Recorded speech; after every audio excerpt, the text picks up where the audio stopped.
মেয়েদের সাথে করে বের হয়ে গেলাম। আসসালামু আলাইকুম, কেমন আছেন সবাই? আশা করছি আল্লাহর রহমতে পরিবারের সবাইকে নিয়ে সুস্থ আছেন, ভালো আছেন। আমিও আলহামদুলিল্লাহ বেশ ভালো আছি। তো এখন যেহেতু ঠান্ডা ঠান্ডা পড়ছে, অল্প স্বল্প জিনিস কিনতে হলেও বাহিরে গেলে অনেকটা সময় কাটালেও ক্লান্ত লাগে না, ভালোই লাগে ঘুরতে। আর সন্ধ্যার পরে তখন তো তেমন কোনো কাজ থাকে না, মেয়েদেরকে নিয়ে একটু বের হয়ে গেলাম। অল্প স্বল্প কিছু ছোটোখাটো জিনিসপত্র দরকার ছিল, তো সেটাই ভাবলাম যে কিনে নিয়ে আসি, আবার একটু ওরাও ছটফট করে ঘোরার জন্য যে ঘুরেও আসি। আর ছোটো মেয়েটা যখন বাহিরে যাওয়ার কথা শুনবে, তার তো আর কোনো কথাই নেই। সে আনন্দে যে লাফালাফি শুরু করে দিছে, খুবই আনন্দ পায়। আর আমার বাসার কাছেই মানে এদিকে সেদিকে মার্কেটের কোনো অভাব নেই, অনেক মার্কেট, যে কোনো একটাতে গেলেই হয়। তো এই যে রিক্সা নিয়ে চলে গেলাম আমার বাসার কাছাকাছি একটা মার্কেটে। তো সেখানে গিয়ে হিজাব দেখছিলাম। তো এই হিজাবগুলি কিন্তু খুবই সফট, যার কারণে আমার কম দামি হিজাব, তারপরও আমার কাছে মনে হয় এই হিজাবগুলি যখন আমি লং জার্নি করি পরতে আমার কাছে খুবই ভালো লাগে।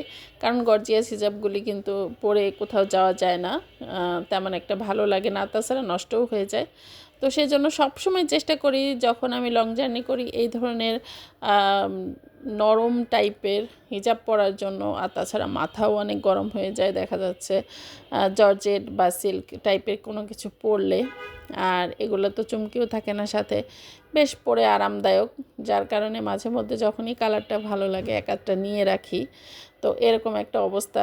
মূলত আমি গিয়েছিলাম সালোয়ার কিনতে, তো কালারই ম্যাচিং করতে পারতেছিলাম না। এর মধ্যে আবার চুড়ির দোকান সামনে পড়ে গেল। চুড়ি দেখলে তো আর মন মানে না, ছোটোবেলা থেকে প্রচুর চুড়ি পরতাম এবং কাচের চুড়ি বেশি পরতাম। তো যার কারণে চুড়ি দেখলেই মন চায় যে নিয়ে যায় এক ডজন। আর তাছাড়া মেয়ে তো আছে, আমি না পরলে মেয়ে পরবে। তারপরেও আমিও পরি, আসলে আমার কাছে ভালো লাগে তাই আমি পরি। যদিও অনেকেই বলে বয়স হয়েছে এখনও কাচের চুড়ি পরে। আসলেই বয়সের সাথে সাথে সব কিছু চেঞ্জ করা উচিত, করে ফেলবো, সমস্যা নাই।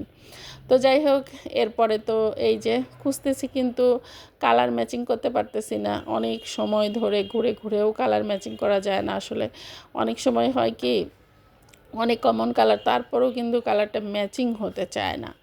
তো বেশ সময় নিয়ে ঘোরাঘুরি করে করে তারপরে আসলে পেয়ে গিয়েছিলাম। আর ছোটোখাটো এটা সেটা অনেক কিছুরই প্রয়োজন ছিল, সেগুলোও কিনে নিলাম। তো নিয়ে তারপরে তো বাসার উদ্দেশ্যে আবার এই যে রওনা দিয়েছি।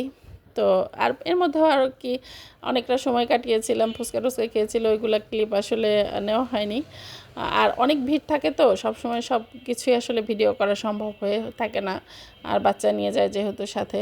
তো এই যে সে আবার রিক্সার উল্টা দিকে বসছে, মানে খুশিতে সে কী করবে দিশা পায় না।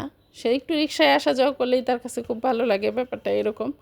তো যাই হোক, ভালো সুন্দর একটা সময় কাটালাম। সবাই ভালো থাকবেন, সুস্থ থাকবেন। দেখা হচ্ছে পরবর্তী অন্য কোনো ভিডিওতে। আর ভিডিও দেখার শুরুতেই অবশ্যই লাইক দিতে ভুলবেন না এবং সুন্দর একটা কমেন্ট করতেও ভুলবেন না।